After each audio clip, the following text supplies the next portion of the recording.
Well, it's really hard actually, but once you've found what it looks like and figured out how to represent that, then it's easy.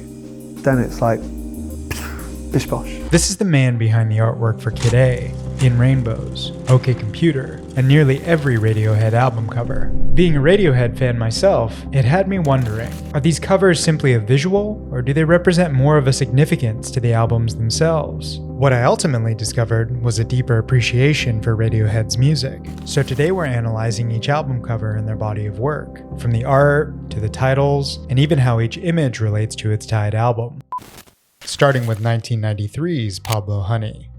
Often thrown to the wayside as a less than integral part of the Radiohead discography, the album's cover has been etched into the minds of many music fans, featuring a close-up of what many believe to be a white poppy, housing a baby's face, the baby enclosed in a circle of white chocolate jazzies, a popular British sweet. The cover was credited to Lisa Bunny Jones, who didn't publicly delve into her design process for the collage. We do know she did derive imagery for the back cover from a photo of New York City's theater district in the 1930s, sitting behind a close-up of an executed Jesus Christ, taken from a 16th century oil painting by Italian artist Sebastiano del Piombo. Now, in hours of research, I couldn't find the actual identity of the baby, but I can confirm that it's not Thom Yorke as many have speculated. Thom even stating this in an interview the same year as the album's release. The two sides of Radiohead.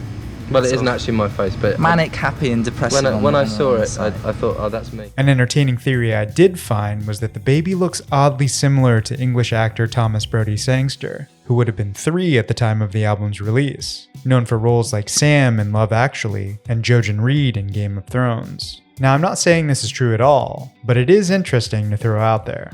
As for the name of the album itself, Pablo Honey was taken from a bootleg recording of prank phone calls done by New York comedy duo, the Jerky Boys. Yeah, who's this? Pablo, honey? You washing your ass, Pablo? As the prank caller plays the role of a confused mother, Yorke thought it was appropriate to use for the group, being all mothers or mama's boys. The clip can also be heard on the album, near the end of the track, How Do You? Funnily enough, the band themselves weren't satisfied with the cover image or the music itself, perceiving it as a naive reflection of the 90s rather than a representation of the band. With this in mind, the imagery is oddly fitting to the music. Pablo Honey riddled with teen angst and struggles with self-esteem. A pretty stereotypical approach for a 90s alt-rock album. Ultimately, this era would be beneficial for the band. Dissatisfied with Pablo Honey as a whole, Radiohead would not only pursue a more ambitious route musically, but visually. His art direction for every cover moving forward would fall into the hands of Thom Yorke's former university classmate, Dan Rickwood, known to most by his pen name Stanley Donwood, and Thom himself, under the alias The White Chocolate Farm.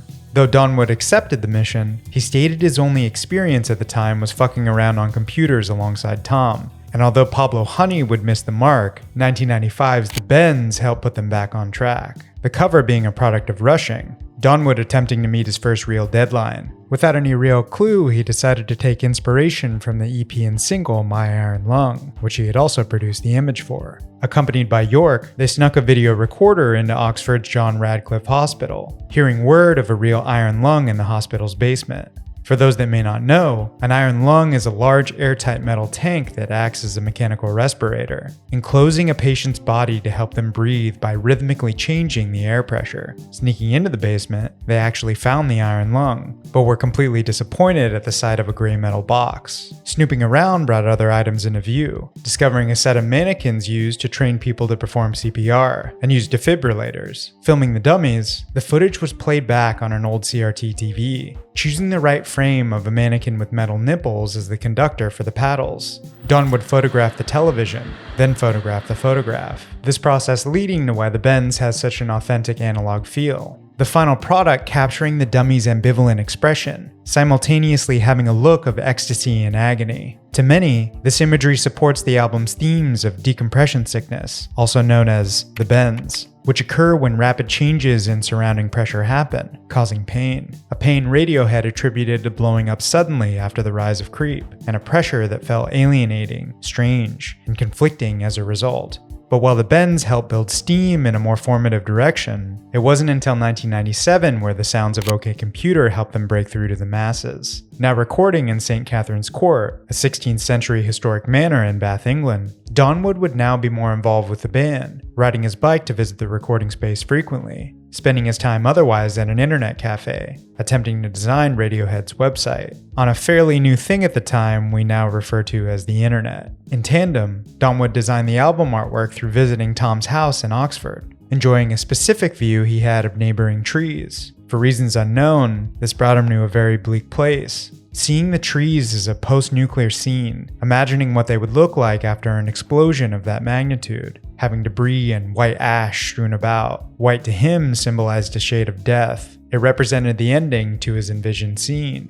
Now refusing to use the computer's undo key, as this wasn't an option available in reality. The final product was a heavily manipulated photograph, mainly of the I-84-I-91 highway interchange in Hartford, Connecticut, sharing space with various ghostly overlays, text like the repeating lost child, and symbols to evoke what the album represents beneath the heavily scratched out white.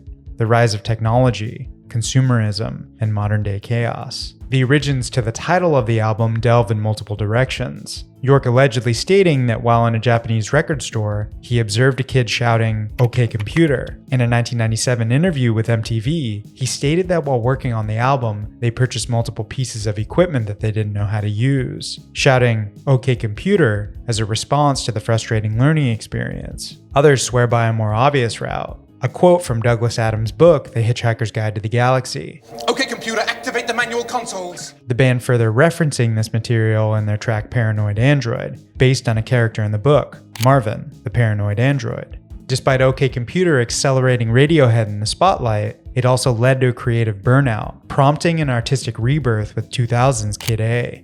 Ditching guitars for synthesizers and more experimental electronics. It's wild to think that Radiohead could shift their sound so drastically, incorporate a crop of new genres, and still be able to make an exceptional album back to back. But they did. At the time, Donwood painted strange structures, taking inspiration from the wooden crosses found in Cotswolds, England, a place he'd visited with the band prior. But after OK Computer, he was fed up with trying to mimic or emulate art from a real source, shifting his focus to gestural art, which emphasizes physical motion, energy, and spontaneity in creation. In the late 90s, following the fall of Yugoslavia, ethnic conflict broke out, the region being riddled with horrific crimes against humanity. Donwood confessed that even though he knew what was happening in the Balkans, he never really paid proper attention, until a particular photograph from Kosovo made him realize the tragedy. It depicted a close-up of snow on the ground, soiled with blood, cigarette butts, and military boot prints. Now integrating putty in his paintings, he would smear soot, stain it with oil or red paint, acting as a reminder to the state of the world. Now joined by Tom in a warehouse in Bath, the two were teeming with creativity that needed to be let out. Tom now taking on the pseudonym Chalk, Chalky, or Dr. Chalk, inspired in part by John Wyndham's novel Chalky, where a 12-year-old English boy develops an invisible alien companion, who asks profound questions about humanity and challenges societal norms. Is this foreshadowing? Nigel Godrich, Radiohead's longtime producer, discovered a piece of software that could convert digital images into gradient 3D landscapes, rendering bright parts of the image like mountains, and dark colors as deep valleys, the duo exploring the rendered terrains, combining them with pictures of their paintings, helping to shape the ideas further. During this time, Donwood also started to obsessively sketch little angry teddy bears. They were characters from a story he invented for his young daughters, about the relationship of humans with their teddy bears. As children, you naturally love and care for your teddy bear, but after growing, they're forgotten, likely stored in a box somewhere. He imagined the bears growing angrier and hungry, compelled to leave their boxes and feed on the now adults that had betrayed them. Now you may ask, how is this important to Kid A? Well, remember how this was a creative rebirth for Radiohead? They had no singles and barely any coverage of what the band was creating, meaning a regular music video just wouldn't do. Instead, they created a series of animated videos that combined the music with the artwork Yorke and Donwood had been creating, dubbing these short videos as blips, used as promotional material for the album. Around 40 of the videos showcased one of the angry bears, and the subsequent blip that followed. Exhausted from their creative efforts, often working throughout the night, there was now a ton of material to choose from for the cover. The pair arranged pictures, canvases, and prints through sections of the studio, hoping a decision and clarity would come the next morning. When that arrived, the right cover did finally stand out. An image depicting pale mountain ranges and distorted black lines, a subtle reflection of war and dystopia that sat under a crimson sky. The artwork showing principles of creation for the album, finding passion through new sources. Through this experimentation, there was no demand for an exact definition as to who Radiohead was, what they needed to look like or sound like, such as the title, Kid A,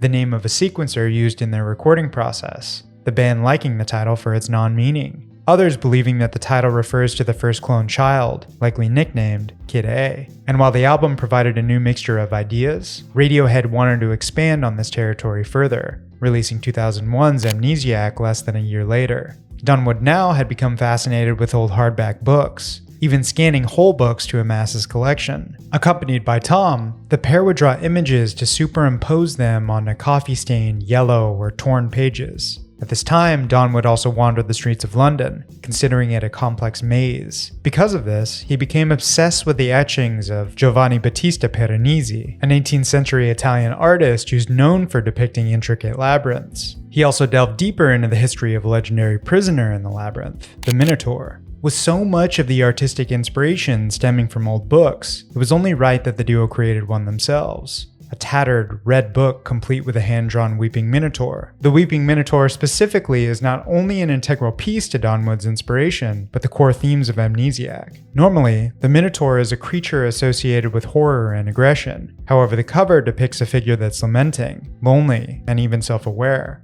Aware of its shocking appearance, aware of its confinement, and aware of the disharmony it represents. This acted as a metaphor for the album, where one can feel trapped in a maze of your own life, and subsequently cast out or lose memories, becoming an amnesiac. While the album doubled down on experimentation with Radiohead's electronic sound, 2003's Hail to the Thief functioned as the reset button. As majority of their recording was done in Europe, they now saw it fit to record in Los Angeles, having the notion that they could make a record in 2 weeks. This was a stark contrast to their process prior, where throwing years at a project was the norm. To Donwood, this felt pretty punk, basically saying fuck it to the standard process, and attempting to run with spontaneity. He had the idea to take loads of photos of topiary, or shaped plants, then make giant cocks out of chicken wire, covered with astroturf.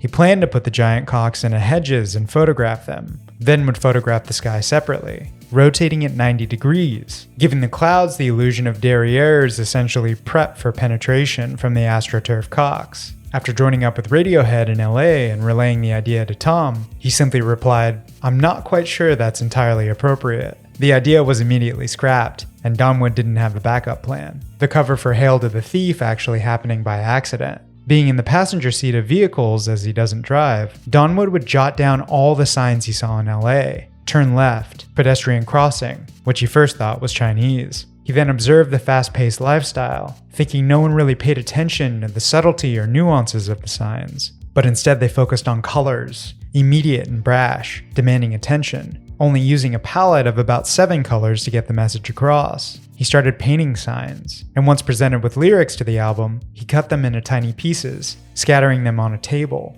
There he arranged each word, assigning them with the color of Los Angeles, building this chaotic visual collage. The image capturing the media saturation and the politically critical themes of the album via word choice. Specifically, the piece sought to achieve this visual overstimulation to mirror the LA experience, and also drive the political anxieties of a post-9/11 America deeper. Hail to the Thief being a play on words with Hail to the Chief, a direct criticism of former American President George W. Bush, who was accused of stealing the 2000 election. Finishing their contract with EMI Records, the band now had reached complete creative freedom, leading to my all-time favorite Radiohead album, 2007's In Rainbows. Now renting out Tottenham House, a decaying palace in southern England, Donwood recalled the space being barely habitable, in such a bad shape that when it rained it flooded. The one dry part was an old library, where all the recording equipment was stored. Donwood worked on an old desk in the dilapidated schoolroom. At the time, he was envisioning malls as sacred buildings, the product of desolate suburbia, focusing on technical drawings of the structures he had in his mind. During this process, he knocked over one of the candles used for illuminating the drawing. Falling directly onto the piece, he was immediately flustered by wax consuming his work. That frustration would, however, morph into intrigue, spurring an idea based on the product of the hot wax. Donwood then asked a friend who was a doctor for hypodermic needles, obtaining a bag of them, which he filled with ink. He was captivated with a specific interaction with the drawing paper fibers after they contacted the ink, mixing them with layers of molten wax. His experiments continued, heating multiple cauldrons with wax and squirting inks with varying techniques from the hypodermic needles, akin to some mad alchemist. He compressed the images under the lid of a scanner repeatedly, completely ruining the scanner in the process, but allowing for the production of a digital image that could be colorized. An interesting parallel was happening here, as right when Donwood transitioned his art from bleak and rigid to something more organic, so had Radiohead, who shifted the sound of In Rainbows to feel more human, intimate, and personal when compared to their previous works. As it's my favorite album, we're going to get a little bit nerdy here for a second, so hold on. The title, In Rainbows, Yorke has stated was sort of a perceived obsession, thinking beyond where you are at the time. It's a phrase that kept reoccurring in his notebooks, and it stuck cosmically, yet he doesn't know why. On the song Reckoner, the title of the album is heard lyrically, this moment incidentally being at the golden ratio moment of the album. The golden ratio is basically a sequence of numbers that compares proportions naturally found in math, nature, and art. Its numerical value begins with 1.618, with the comparison for art occurring when one side is at 61.8% of a piece. Artists like Leonardo da Vinci are believed to have used this ratio to structure perfect composition for things like the Mona Lisa's face. On In Rainbows, 61.8% of the way through the album is at 2 minutes 49 seconds into Reckoner, the section where strings come in, just before the background vocals can be heard singing In Rainbows, the title of the album. Do you think this is intentional? Like, with how insanely invested Thom is into the creative process,